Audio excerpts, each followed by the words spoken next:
Muslims, like Christians and Jews, consider themselves spiritual descendants of Abraham. 1.5 billion people in this world are Muslims. 250 million of them are Arabs, and over 1.2 billion are non-Arabs. There are Chinese Muslims, European Muslims, American Muslims, Latino Muslims. 1 out of every 5 people in this world is a Muslim, which is enough reason to learn about Islam. It is important to realize that Islam is not just a religion, but it is a complete, comprehensive way of life. It's not something that we only do on Fridays, but it carries over into our workplace, our families, our communities, and our friends. Linguistically, in the Arabic language, the word Islam comes from the root word salama. And from this root, you can have 3 different words with 3 different meanings. The first one is submission, the second one is purity, and the third one is peace. Submission, purity, and peace. Surprisingly, the word Islam Islamically carries those 3 meanings. The word Islam Islamically means that if any person fully submits himself or herself to the will of God and worships God purely without any association with God, worships God alone, he or she should live in peace and harmony in this life and in the hereafter. So the word Muslim in the Arabic language doesn't mean literally a follower of Prophet Muhammad. The word Muslim literally means someone who submits to the will of God and worships God alone.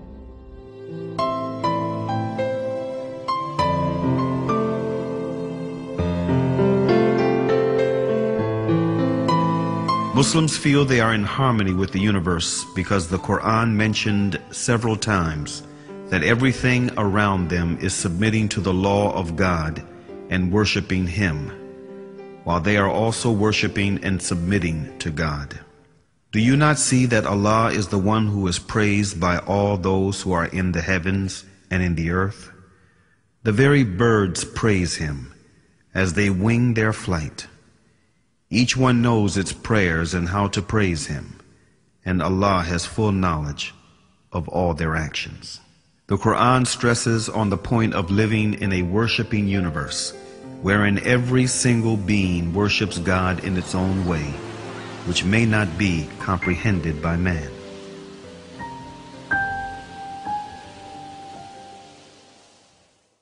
The Quran says, "The 7 heavens, the earth, and all beings therein declare His glory. There is not a single thing that glorifies Him with His praise, but you do not comprehend their hymns of His glory." These verses become very inspiring for me when I hear the birds twittering early morning or at sunset. I say, oh my God, can this be their 2 prescribed times of prayer?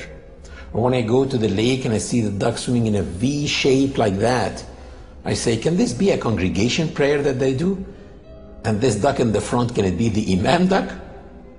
I look at the creation like musicians in a concert. Each one is playing one instrument, but at the end, all of them are contributing to the same tune. The universe is in harmony.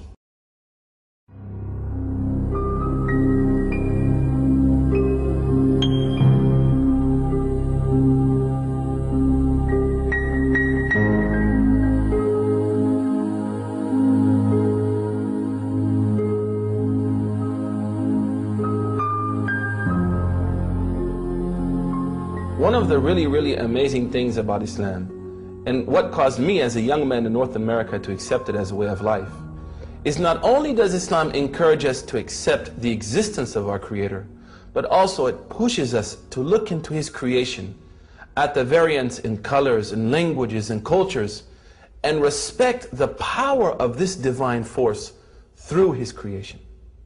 One of the most basic facts in Islam and most important beliefs is that there is a Creator. And one of the ways of recognizing His existence and mightiness is by studying creation. The Creator said to those who believe and those who do not believe in the Quran, "In the creation of the heavens and the earth, and in the alternation of the night and the day, there are signs for people of understanding."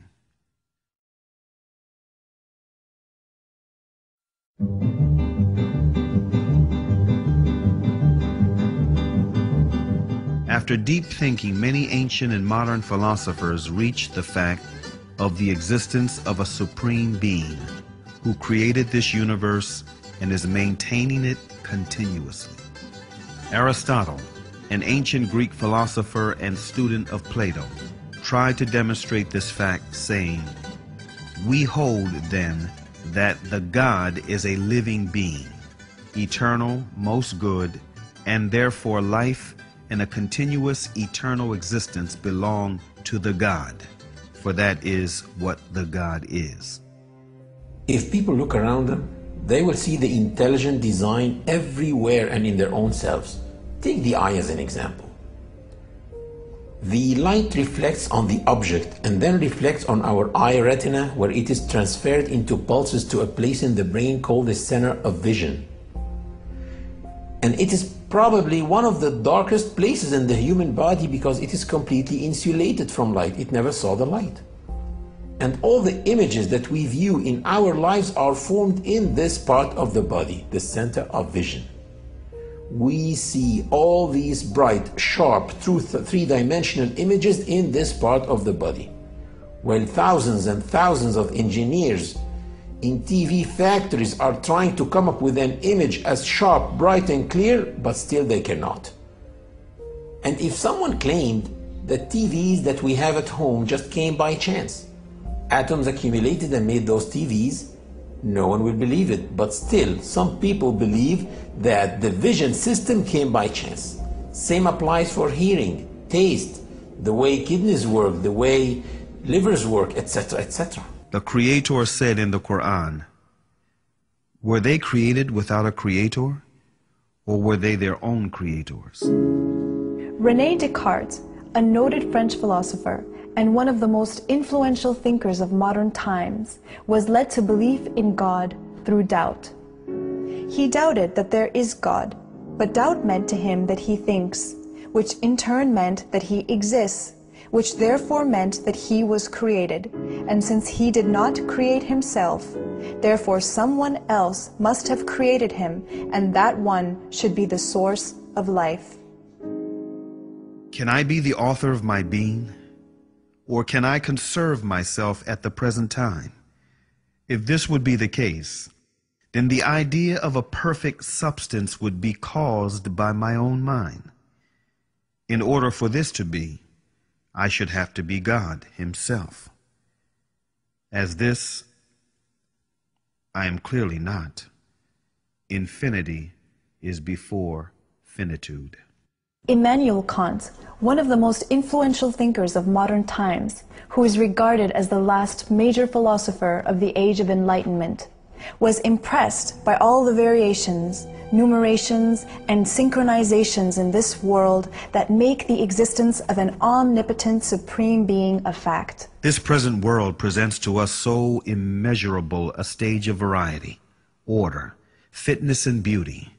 Whether we follow it up in the infinity of space or in its unlimited division, that even with the little knowledge which our poor understanding has been able to gather, all language, with regard to so many inconceivable wonders, loses its vigor, all the numbers their power of measuring, and all our thoughts their necessary determinations, so that our judgment of the whole is lost in a speechless but all the more eloquent astonishment.